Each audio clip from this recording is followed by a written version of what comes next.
Are there any books that you think everyone should read?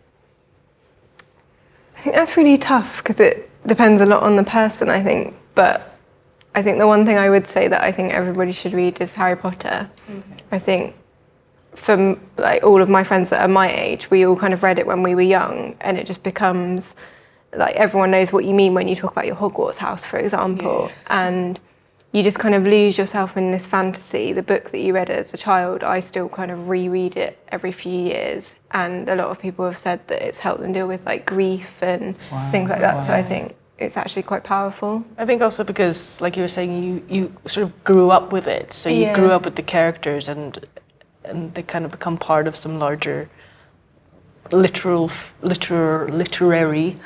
family. Yeah. And everybody knows what everybody else is talking about. Mm-hmm. Yeah. But then having said that, I've never read it. I've never seen the films. Now I'm shocked. And then when people are talking about it in the office or when I'm out, I haven't got a clue what they're talking about. And I feel a little bit out of it. And maybe I should read it. You should.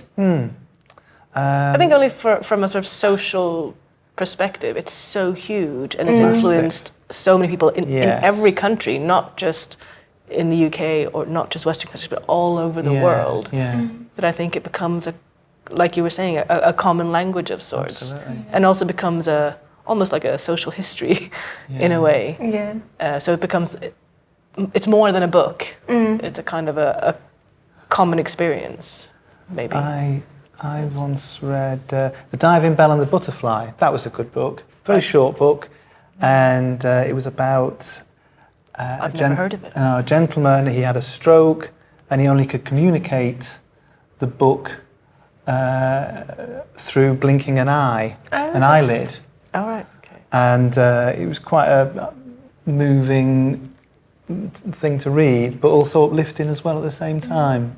I'd definitely recommend it. Things like that are great because it's learning about other people's experiences and kind of finding empathy or just experiencing, oh my goodness, this has happened to someone. Yeah. Because I read a great book recently by Dolly Alderton just about her life and her growing up and things, and just it's kind of like a real celebration of like female friendship, and I just wanted to recommend it to all my friends. What period was that set in then? It's present day, so it's about her growing up. It's called Everything I Know About Love. I think that what you said there about empathy and understanding other people's experiences, I think that is the key to any good book, and I think that is what makes books so important. Not only to sort of expand people's imagination in their minds and practical knowledge, but the idea of empathy, particularly in the world we live in today, it's sort of more so than ever. Allowing that time to understand other people's experiences is vital, I think.